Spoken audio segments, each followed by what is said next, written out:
igihugu nka Swede cyazanye ijambo ry'Imana, cyazanye ubutumwa bwiza muri Afrika, cyabaye mu bihugu vya mbere cemeye kuzokwakira ayo mahigano.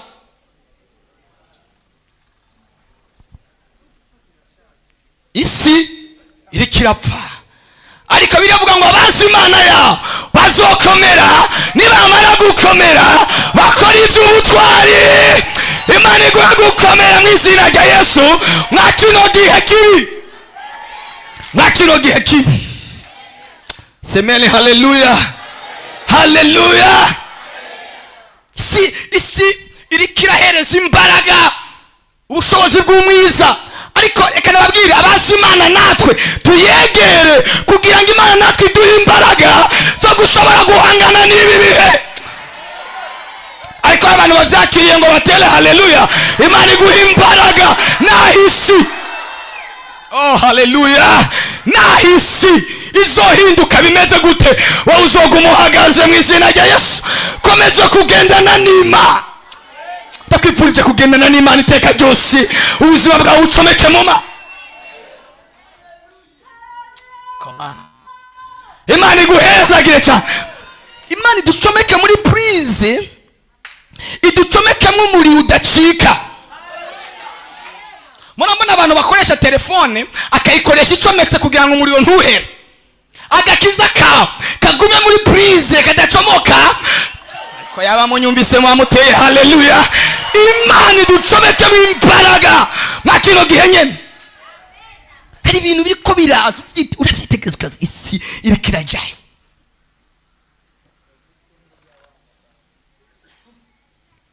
Haleluya.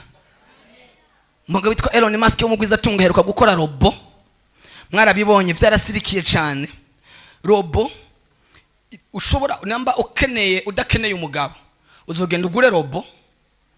Iyo robo mubane nk'umugabo wawe canke nk'umugore wawe, kandi iyo robo kurema no gutuza.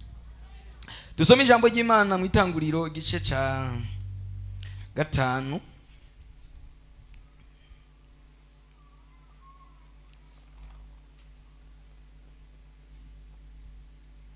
Dusome umurongo wa 21.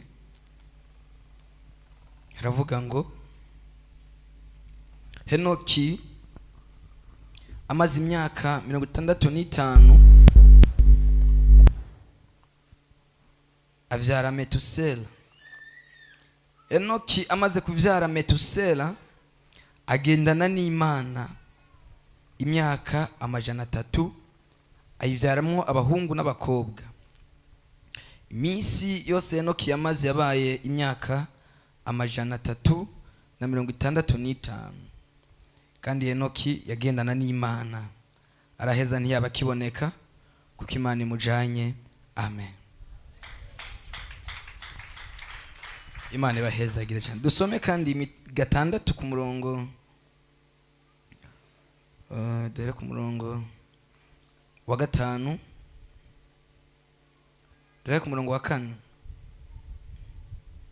Reka cyo duhere ku murongo wa 2 numbona byose biryoshe. Maze abantu batanguye kugwira ku isi bavyara abakobwa. Abana b'Imana bitegereje abakobwa b'abantu babona ari beza, barongora muri bo abo bitoranirije bose. Uhoraho aravuga ati mwemu wanje ntazokwama aranyinyurana n'umuntu ibihe byose, kuko ari uw'inyama gusa. Nuko rero iminsi yiwe izoba imyaka 120. Muri ico gihe hari bigatanya mu isi no mu gihe cyo hanyuma. Abana b'Imana bamaze kurongora abakobwa b'abantu bakavyarana nabo abana, yebo bahizi bakera babaye barurangiranwa. Nuko Uhoraho abona ibibi by'abantu ingene ari byinshi mu isi, kandi ko ivyiyumviro vy'imitima yabo vyamogoreye gukora ibibi gusa na ntaryo. Uhoraho yicuza ico yaremeye abantu mu isi, bimutera intuntu mu mutima. Uhoraho aravuga utabantu naremye nzobamara mu isi, uhereye ku muntu n'igikoko n'icikwega n'ikiguruka mu kirere, kuko nicujije ico nabiremeye. Umurongo w'8. Ariko Nowa we Uhoraho aramushima. Uru ni rwo ruvyaro rwa Nowa. Nowa yari umugororotsi, ntiyagira agasembwa mu gihe c'urunganwe rwiwe, kandi Nowa yagendana n'Imana. Yavyaye abahungu batatu, Shemu na Hamu na Yafeti. Kandi isi yari yononekaye imbere y'Imana yuzuye umujyano.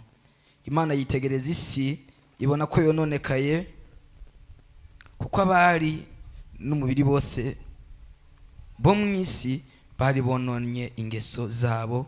Imana itugirire neza, ariko twaha Imana icubahiro. Haleluya. Numva amajambo meza hano hantu dusomye, shaka tuganire kwa aya majambo, kandi Imana ifashe aya majambo agufashe, ko yananje yafashije kandi nanje ari karamfashe. Aya majambo agufashe mu izina rya Yesu. Haleluya. Dusomye amajambo atubwiye ku mugabo yitwa Enoki. Haleluya. Enoki avuka mu gihe isi yari kirapfa, avuka mu gihe isi yari kirononekara. Haleluya. Avukira mu gihe kigoye cyane, abantu batubaha Imana. Haleluya. Bundi uko amageneration agenda arakuranwa, niko nibihe bigenda bikuranwa. Haleluya. Yari umuntu umwe yari karigisha aravuga ati, twitegereje iyi si y'uyu munsi ukuntu imeze, ukuntu abantu bariko barapfa muri urunganwe muri iki kinjana cy'ubu. Aravuga ngo nko mu myaka 50 abazoba bagihari, ni murabi iyi si y'uno munsi ukuntu imeze. Nimba Imana izo biciyanganiye iyi si mu myaka 50 iri imbere, mbona isi zo bimeze gute? Isi zo bimeze nabi cyane. Haleluya. Uko isi ishishikara kugenda itera imbere, niko ishishikara kugenda ipfa mu buryo bukomeye. Niko abantu bashishikara kuva ku Mana. Uko Bibiliya tubwiye no mu itanguriro ngo uko abantu bashishikaye kugwira, niko bashishikaye gukura umutima wabo ku Mana. Haleluya. Byari kubatuma kwegera Imana cyane, ariko ngo uko bashishikaye kugwira, uko bashishikaye kugwiza ubwenge, uko bashishikaye gutera imbere, niko bashishikaye kuva ku Mana. Ndagomba ngo muri iki gihe nyene abantu benshi bariko barava ku Mana, kiba ari cyo gihe nawe wegera Imana cyane. Haleluya. Kuko no muri ibi bihe byari bigoye, byari bikomeye, abantu bariko barava ku Mana, harasigaye amasigarira, harasigaye urunganwe ruke. Mwaruno runganwe mwa kino gihe kibi cikidambidambi, Imana ikwitegereje ivuga ngo uyu ndamufise mwaruno runganwe. Haleluya.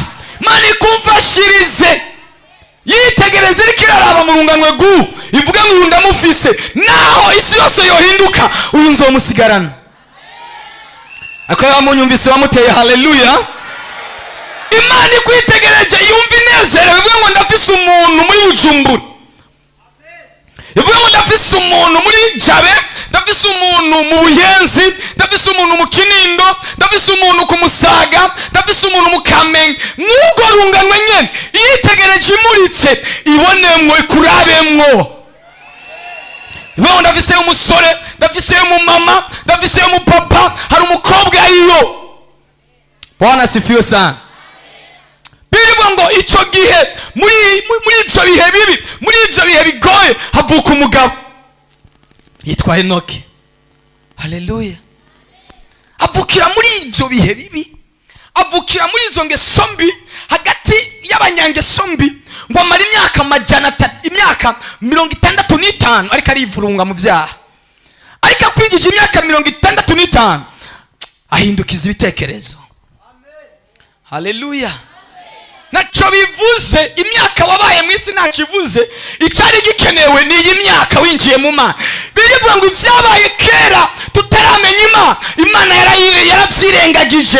Tumaze kwakira Kristo yaravyirengagije ko twaje mu Mana, twatanguye intango nshasha y'ubuzima. Ushobora kuvuga ngo jewe naciye mu bintu bikomeye, nakoreye Satani cyane, naco bivuze ko wagarutse ukaza.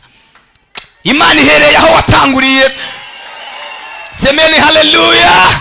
Mana ni nyabuntu. Imana igene, Imana yita ku makosa ya kera ntabwo tuba turiko turayivugira, ariko Imana yitaye uyu munsi ko twakiriye Yesu tukitandukanye na kahise kabi, tukemera kumufata no kumugumya. Aho duhereye hazoba heza cyane. Ivy'inyuma Imana kuko reka ndababwire, Imana ifise servo yayo imeze nk'iy'uruhinja. Uruhinja rubabaye mu musegonda umwe ruba rwibagiye ivy'abana. Iyo ucumuye ku Mana hanyuma ukagaruka ukamenya ko wacumuye, Imana yibagira amakosa. Sinova ngo kwibagira, irakuraho burundu, ku buryo nubwo wokora icyaha ubu bukeye itagukondana ngo ni kubera cyaha, igukondana kuri cyo cyaha ukoze itaravye ivyo muri kahise kawe, byose ihita ivyibagirwa. Iyo wihanye, iyo ugarutse ku Mana ikuraho. Ishimwe yarungitse umwami Yesu kugira ngo aze. Reka nababwire, kera muri Israeli iyo umuntu akoze icyaha nticakugwaho, naho yaza agatanga ituro ntabwo cakugwaho, carafukwa kigatwikirwa, asubirira agakora icyaha, Imana yarongera ikacibuka. Ariko biciye muri Yesu byatumye Imana igira gome, ihanagura, ifuta amafuti yo muri kahise, umuntu agatangura ubuzima bushasha. Semene, haleluya. Nico gituma bari mu butayu iyo bakoze icyaha, Imana yabwira Mose ngo genda witegereze abantu bawe bongeye kononekara. Yaca yibuka ibyo bakoze ejo haheze. Haleluya. Ngo genda urabe abantu bawe ngene basubiye kungira. Imana yamubwira ngo genda ujane nabo, ndabaha marayika mujane, jewe sinojana nabo nobamara kuko noguma nibuka amakosa yabo. Ariko biciye muri Yesu, haleluya, ikiduha imbabazi zuzuye. Iyo Bwana sifi, vyaratwikirwa bigafukwa. Ibitoki iyo bifutse ntibica bisha, imyumbati iyo yifutse icisha, cyangwa amavoka bica bisha. Vyaratwikirwa bikagumaho. Ariko biciye mu mbabazi z'umwami Yesu, Imana iratubabarira. Muri ibyo yavuze ngo naratsindanishirijwe, ubu dumutsinzi, sinkiri umunyamahanga, nahinduwe watoranijwe. Naratsindanishirijwe, ubu dumutsinzi, sinkiri umunyamahanga, nahinduwe watoranijwe. Semeni, haleluya. Amen. Singomba ko tuvugana ku buntu bw'Imana n'imbabazi z'Imana cyane, ariko cyane tuvugane kuri iki kintu, kuri uyu mugabo yitwa Enoki na Nowa. Haleluya. Amen. Enoki aravuga ngo ubu dahinduki ngo amara imyaka 300. Mu mateka abasobanuzi baravuga ngo niwe mugabo yabayeho kuri inosi, yagororokeye Imana ari mwisi kugeza igihe Imana iza kumutembereka banga ibintu sindabitahura neza, reka nje kuraba uyu mugabo ibi bintu kwa rukuri, ijya ngo iza kumugendera mu rugo. Haleluya. Baganira n'Imana, baraganira. Imana igeze kugenda, Enoki abwira Imana ngo reka ndaguherekeze. Imana iduhe gukiranuka, guherekeza Imana kugera mu ijuru. Mana ugasubira iteka, reka tugende ndaza. Kera nari mfise inshuti yanje, twakundana, twarasengana cyane, narashobora kumuherekeza, twari dukundanye cyane. Tuvuye mu masengesho tugaca muhira tugafungura, nkamuherekeza, tukagenda tukagera hano ku bitaro. Hanyuma tugiye gutera inkuru, akambwira ngo reka nsubire nani ndaguherekeza. Bwana sifi. Akasubira akamerekeza. Kwa kukuntu twakundana, twumumenga ntitwovana. Nanjye akamerekeza, tugeze ahantu tukicara, mwongera kandi nkamuherekeza. Imana iguhe kugiranira nayo ubucuti. Ugirani ubucuti n'Imana, ugirani ubumwe n'Imana, ugirani imigenderanire idacika n'Imana. Yaba munyumvise wamuteye. Haleluya. Jambo shako tuvuga nako, haleluya, ni jambo rivuga ngo kugenda ko wakenye cyangwa watunze magara meza, ugendane n'Imana ubuzima bwawe bwose, ubuzima bwawe bwose. Muri iki turi mu gihe ubuzima ubuzima bugoye, kubaho bigoye, ubuzima buzimvye, ubuzima buteye ubwoba cyane. Haleluya. Ariko kandi biranashoboka, kuko Imana niyaduhaye amananiza, niyaduhaye ibidaha, ukikorere ukagira umutwaro. Amen, amen. Kugendana n'Imana, ugendane nayo ntuyiharuruke. Ugendane n'Imana ntuyiharuruke, ukomeze kumva ifise uburyohe. Kibazo tugira, turinjira mu Mana, tukinjira mu Mana twumva iryoshe, bimeze neza, ubuzima bumeze neza, ibihe byahinduka, akanovera ko gukunda Imana kagahera. Reka dukunda Imana muri ku uzoza kuturaba mu myaka 10 iri imbere azosanga uko twayikunda uno munsi, ariko tukiyikunda. Bwana sifiwe sana. Gendana n'Imana, ubuzima bwawe uri kuraba uno munsi azoze ko kuraba mu 2040 agusanga ukibirimo. Haleluya. Zosanga tukibirimo. Yes. Tubone dukomera Imana amashyi kubw'igihugu cyacu cy'u Burundi. Yesu ashimwe cyane. Haheruka kuba ikintu gikomeye mu isi, abantu sinzi ari abatabimenye kumbure abadakurikirana amakuru, ariko mu isi yose bemeje mu isi yose itegeko ryemerera abantu baryamanye bahuje ibitsina gukora ku mugaragaro, bakaduza ibendera. Barafise ibendera ryabo, bararizamuye mu bihugu byinshi. Haleluya. No mu bihugu byinshi duhana imbibe barazamuye iryo bendera, ariko mu gihugu cyacu cy'u Burundi ntigigeze riduga. Paravyanse. Ariko twohe Imana icubahiro. Haleluya. Baranse ibendera ntigigeze riduga. Wewe kirasi ibi bintu bikura. Rero bijya byose bijya byose uko nugusaza kera.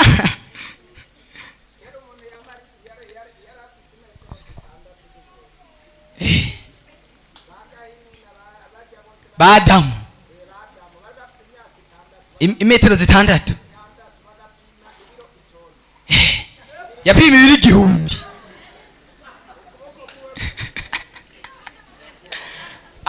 akeneye kwamura icamwa kiri hariya kwa kiriya giti, yatuma y'ukuboko yagira guke.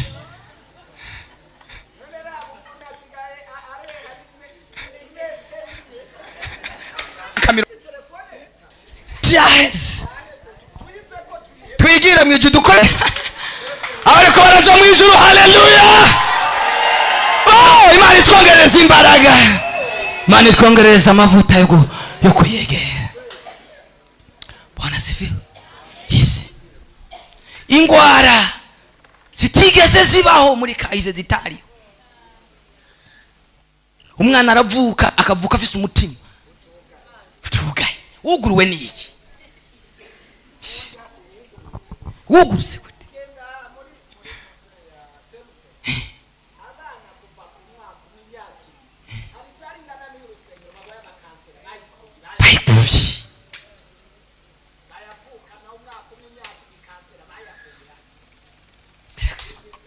Yesu tuyange, twegere Yesu. Haleluya. Twegere Yesu, twegere Imana.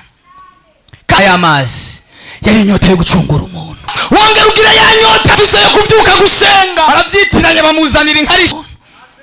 Bwana sifiwe. Gira inyota yo kuzana abantu ku Mana. Haleluya. Gira inyota yo kubwira ubutumwa bajya babanyi bawe. Gira inyota yo gusengera umugabo wawe. Gira inyota yo gusengera abana bawe. Haleluya.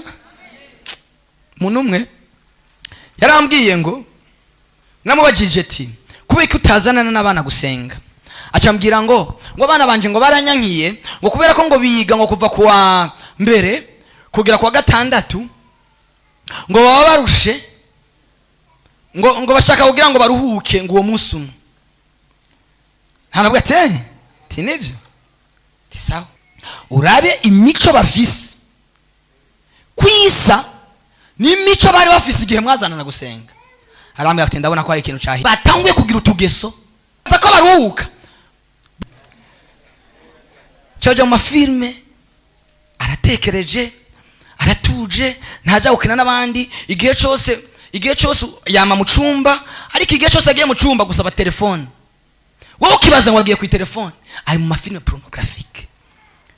Ejo bundi akazokwadukwamo n'ingeso, ukibaza ngo aratekereje ko ataje gukina, ariko ni uko atebera mu gitanda cyane ari mu mafilme. Burya ajya muri telefone ya muri Google hari baraza amasite yose y'amafilme mabi. Haleluya. Prayers. Wowe ukibaza ngo aratekereje nakunda kuzerera, zana turayo maji uri kuraki. Haleluya. Haleluya. Shetani akabashira mu mutima wo kugarariza bakiri batoye. Imana iduha amavuta ariko iyahe n'abana nta kintu kibabaje.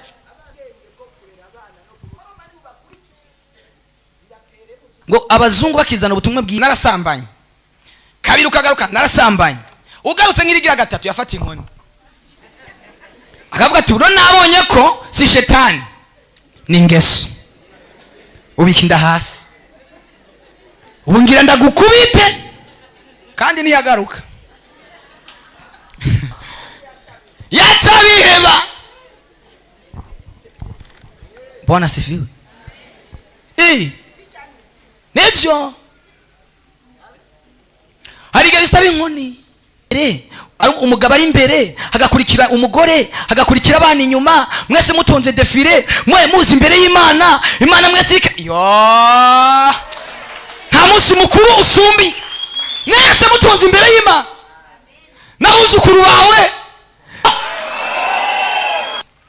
Indure tugwa n'isi yivanze n'ayandi, uzigiye uruhande rumwe, uwitegereje inyuma menga n'umutsima mwiza, ariko indani nta bugingo buriyo, warazigiye ntabizi, nimba imbaraga zaraguheranye. Imana iguhe kubimenya, kuko iyo umuntu amenye ko agwaye acaja kwa muganga. Yo man, duhe imbaraga zo kumenya aho tugeze. Haleluya. Nimba uri kuranyerera, Imana iguhe kubimenya, kuba mu mazi inkomezi ngo ariko nabizi. Bibiliya y'ikinyarwanda ivuga ngo Efurayimu ngo ameze nk'inuma y'injiji y'ikizeze. Hajya naho nyine birimo, hajya nyine muri Bibiliya y'ikirundi ngo ameze nk'inuma y'ikijuju ija kugwa mu mutego. Inuma yopfa gufatwa n'umutego, inuma y'ubwenge nibibaho inuma kugira ifatwe n'umutego uba wagerageje, ariko inuma y'ikijuju irafatwa n'umutego. Imana turinde kuba ibijuju, iduhe kuba abanyabwenge. Haleluya. Haleluya.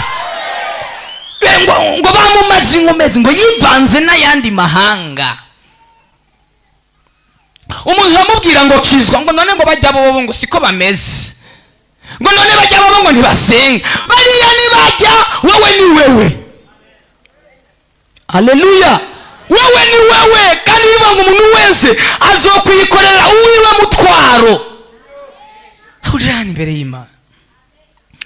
Ngo gororoka ngo nawe murarenza, ngo muri exagera, ngo bamushira mu bwenge nawe. Haleluya. Imana iduhe kugira ubwenge no kwirinda. Asifiwe sana. Iduhe kwirinda. Ngo ariko Nowa uhoraho aramushima. Muhabwe gushimwa n'Imana, muhabwe gushimwa n'Imana, kandi nushobora gushimwa utakoze neza.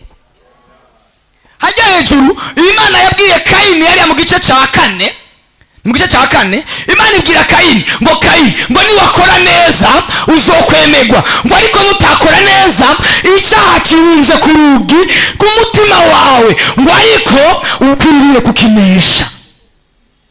Haleluya. Nushobora kwemegwa n'Imana utanesheje. Imana iduhe kunesha, ariko natwe tubifisemo umwete, tubifisemo uruhara, turagwana. Pawulo yaravuze ngo ndiruka ariko si nk'utazi yaje. Ntimwiruke nk'abatazi yaje. Iyo umuntu yirutse atazi yaje arazimira. Abarundi baciye umugani ngo umuntu azi yaje ntabwo ntuzimira iyo uzi uri kuraje. Ntabwo ushobora kuzimira uzi uriko uraje. Nawo zenguruka ukazenguruka iberezo urazi inzira kujana iwawe. Haleluya. Tweho iwacu ni mwijuru. Ndabarahiye tweho iwacu ni mwijuru. Aha wapi si wacu. Ye dutunganirwe tugire bimeze gute, tugire amajete privé, tugire indege nibiki, tugire ubwato, tugire amazu. Twebwe iwacu ni mwijuru. Bwana sifiwe sana. Ibyawe ndagutangarije, ndakubwije ukuri, ibyawe ni ibyo uhaye Imana. Umwanya wawe ni uhaye Imana. Yesu ashimwe. Akanya kawe nakawahaye Imana. Nwabaza ngo amasaha yawe najya wakozemo kuva mu gitondo kugera saa 8 cyangwa saa 9. Ajya amasaha yego uzoyahemberwa mwisi, ariko amasaha yawe manini n'aya masaha 2 cyangwa 30 maze uri imbere y'Imana. Aya zokuvugira izi mbaraga urose uno munsi, ejo zizokuvugira ugeze ahantu mu mbobane, ugeze ahantu mwirinde utoshobora kwikura. Imana yibuka ko hari umugoroba umwe wigeze kureka ibindi bintu byawe byose ukaza imbere y'Imana. Mana aho uri mu ijuru uzi wibuka uyu mugoroba ko twaje imbere yawe. Uze wibuka uyu mugoroba, uze wibuka ko hari iminsi twaje imbere yawe. Nitwagera ahantu ubona ko tugiye kunanirwa, udutwongera imbaraga za nyuma, udutunganye ku munota wa nyuma, uzuturinde kunanirwa. Mana uzudufashe. Nituze duhembwe ingero mbi, tuze duhabwe ingero nziza. Haleluya. Imana igufashe. Uribuka bya bikorwa byawe, uribuka ya mirimo yawe, uribuka ya masengesho, uribuka bya bindi watanga, uribuka ingene wubatse inzu y'Imana, uribuka ingene waguze ibintu byose byo mu nzu y'Imana. Nutarangiza neza izoba ingero y'abandi. Nutarangiza neza izoba ingero y'abandi. Ariko ni warangiza neza, haleluya, uzohabwa bivuga ngo abashikanye benshi kukugororoka bazokwaka n'izuba. Abashikanye benshi. Yesaje. Abakuze ushobora kuba udashobora guhagarara ngaha, ariko hari intererano utanga, hari 5,000 byawe utanga ngo bifashe ku radio, bigira ikintu bikoze mu nzu y'Imana. Hari ikintu ukora, hari ibintu ukora bitavuga mu buryo bufatika, ariko imbere y'Imana bifise akantu akavuga igihe uzoba ugeze mibi. Haleluya. Ari ibintu mwakoreye Imana bigiye kubavugira, bigiye guseruka imbere y'Imana bivuge. Hari ukuntu witanze imbere y'Imana bigiye guseruka imbere y'Imana bivuga ngo uyu so gutsindwa n'urubanza, ariko uyu no gutsindanishirizwa. Kijya cyose wakoze ko bari gato wagakoze kavuye mu mutima, imbere y'Imana gafisa akanwa karavuga kandi kakuvugira neza. Imana ibahezagire. Nari mvuze ngo Imana ibahezagire cyane. Haleluya. Ni wagera igihe ushaka itagishobora gukora, abana bawe baze bibukwe biciye mu byo wakoreye Imana. Biciye mu gukorera Imana kwawe, Imana izivuga ngo abana banaka ntabwo bopfa n'inzara. Bwana sifiwe sana. Abana bawe bashobora kuva hano bakaja mu Bufaransa, wowe ugasigara ngaha. Abana bakaja muri ibyo bihugu byapfuye ko birononekana. Imana ibarindireyo ibiciye mu cyo wakoze wewe, biciye mu mirimo. Semeni haleluya. Biciye mu mirimo ya wakomeza kugendana n'Imana. Imana iramushima, ariko no wawe Imana iramushima. Secho Imana turabyika twemera. Ese cyo Imana itwitegereje ikavuga ngo aba sabo gupfa ariko nabo kubaho. Bwana sifiwe. Sabo reka ndababwira, hari n'ibyo dukorera Imana iminsi yacu yo kubaho ikiyongera, kuko twagenda nyuma, kuko Imana itubonamwo inyungu. Iminsi yacu ikiyongera. Wari ugiye kumara imyaka 50 ikakongerera iyindi 50 ukamara 100. ba Billy Graham yamaze imyaka 99. kubera iki? Kweka atapfuye n'ingoga, nuko Imana yamubonamo umumaro. Haleluya. nuko Imana yamubonamo umumaro. Abantu b'umumaro ntabwo bapfa gupfa. bahura n'ibibica Imana ikabibasimbisha, bahura n'imitego Imana ikabibasimbisha, kuko irabona n'urundi rubyaro rugomba kuvuka biciye muri bo. ariko iyi Imana itakona Mana yanjye. hari abantu basenga bakipfukamika gusa amavi ijuru, intebe y'Imana ikanyiganyiga. Haleluya. intebe y'Imana ikanyiganyiga. kubera iki? ufise umumaro imbere y'Imana. Imana ibahe kugendana nayo. Imana iduhe kugendana nayo ubu n'ejo n'ijya y'ejo. ntuzuhindagurikwe ubitewe n'ibihe. Haleluya. ntugahindagurwe ubitewe n'ibihe. ibihe ntibikakumaremwo imbaraga.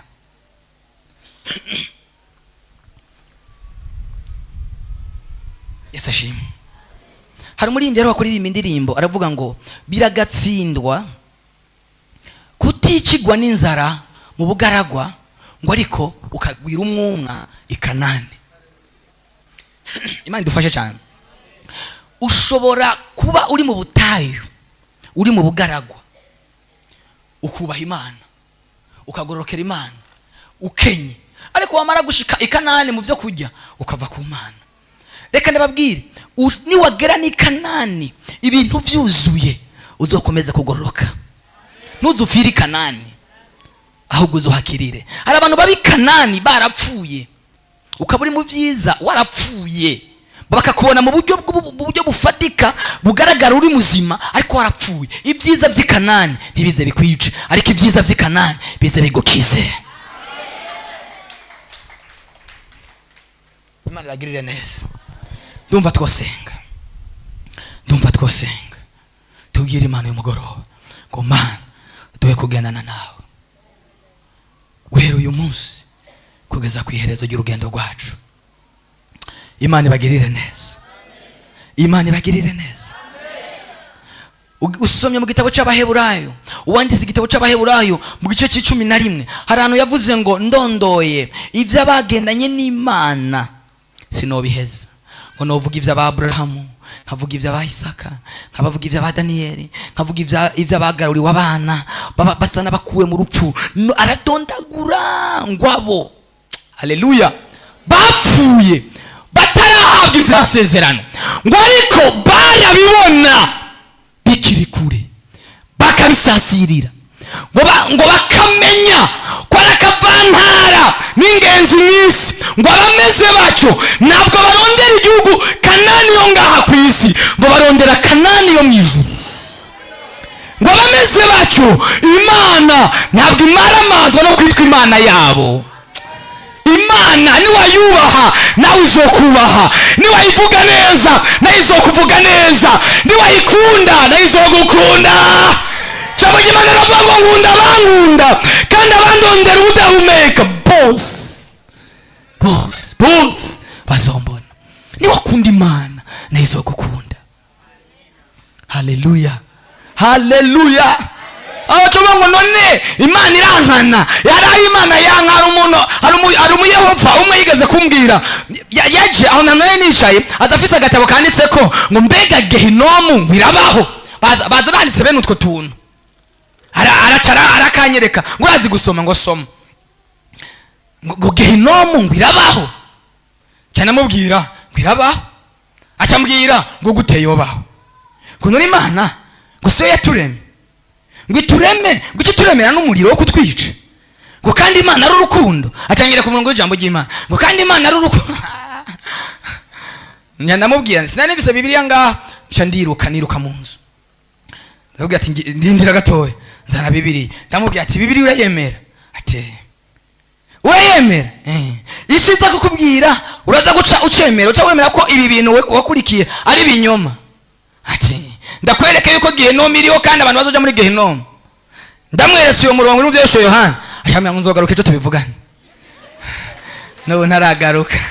Imana ibaha ijambo ryo gushobora kunesha baza bitwaje utujambo. ega rero baza bitwaje utujambo two kudukura ku Mana. None rero abantu ahanyene rujumbura bitwa ngo nabakozi b'Imana bariko bigisha ngo gukorera Imana gutanga ikigira 10 n'amashikanwa sivyo ngo sivyo.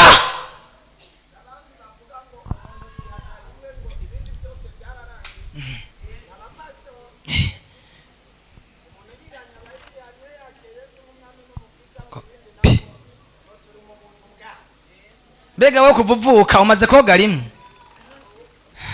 umaze kumesa rimwe, ntuguma woga ntuguma umesa.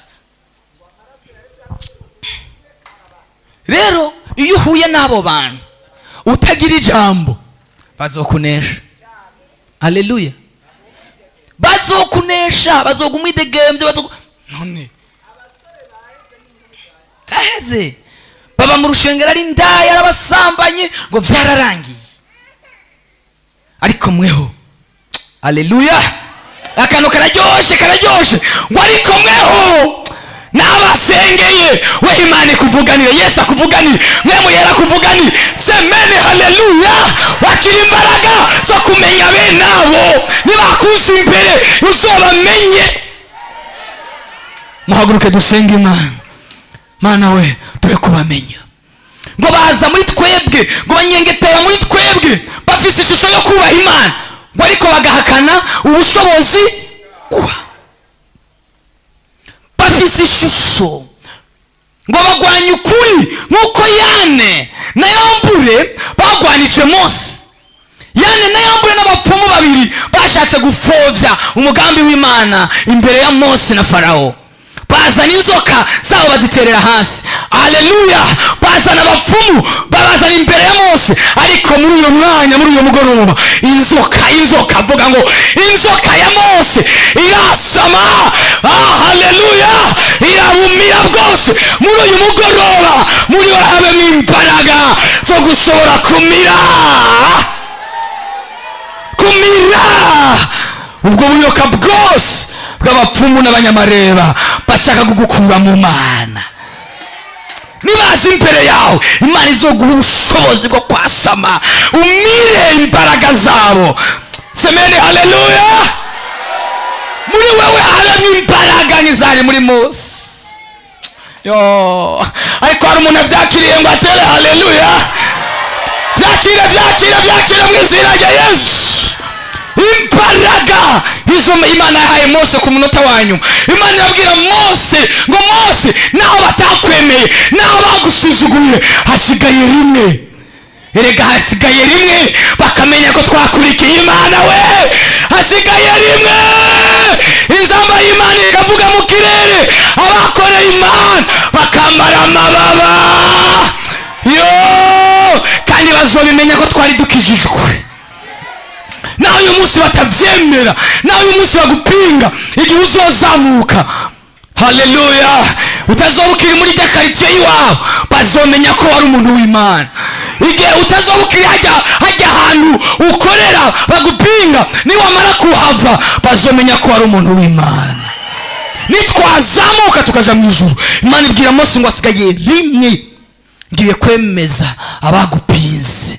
Reka Imana iguha imbaraga igukoresha ibintu bituma bajya mu bana bamenya ko ufise Imana, bamenya ko muri repentance dufise Imana. Erega hari igihe tuvuga Imana mu majambo bakayipinga nibayemere, ariko reka bije mu bikorwa.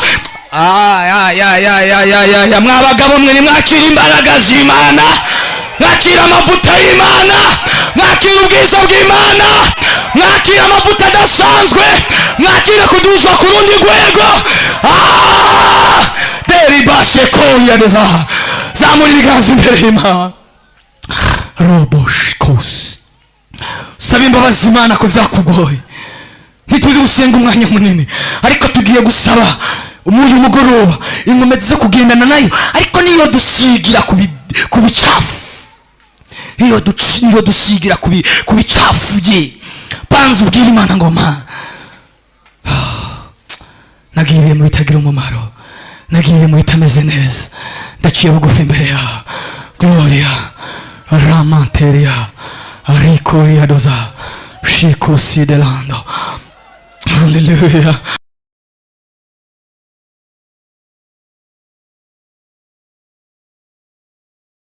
Hari abakobwa n'abahungu, hari abamama n'abapapa kuri uno mugoroba bagiye kwambara imbaraga, bagiye kwambara inkomezi, bagiye kwambikwa izindi imbaraga zo gushobora guhagarara mu gihe gikwiriye n'ikidakwiriye. Bagiye yo bateri arako mwana we. Kini cyo gihe n'uyu mugoroba nyene zamura amaboko, hari ikintu ugiye kwakira. Wire Yesu ngo Yesu ndaje imbere yawe, ndaje imbere yawe, nzanye ibyangoye robo shekete.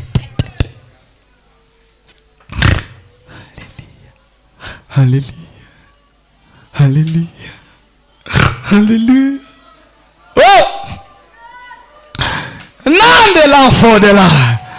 Hari icyo Imana igira ikore muri aka kanya ku bantu bari muri noterani. Hari icyo Imana igira ikore ku bantu bari ngaha. Hari abantu bagiye kwambikwa imbaraga z'Imana, hari abantu bagiye kwambikwa amavuta y'Imana, hari abantu bagiye gusigwa, hari abantu bagiye kuvugutirwa, hari abantu bagiye gukomezwa. Robo shekete. Zamura amaboko imbere y'Umwami ubwira ikintu wakiriye. Jesus, Jesus, Jesus, Jesus, Jesus, Jesus.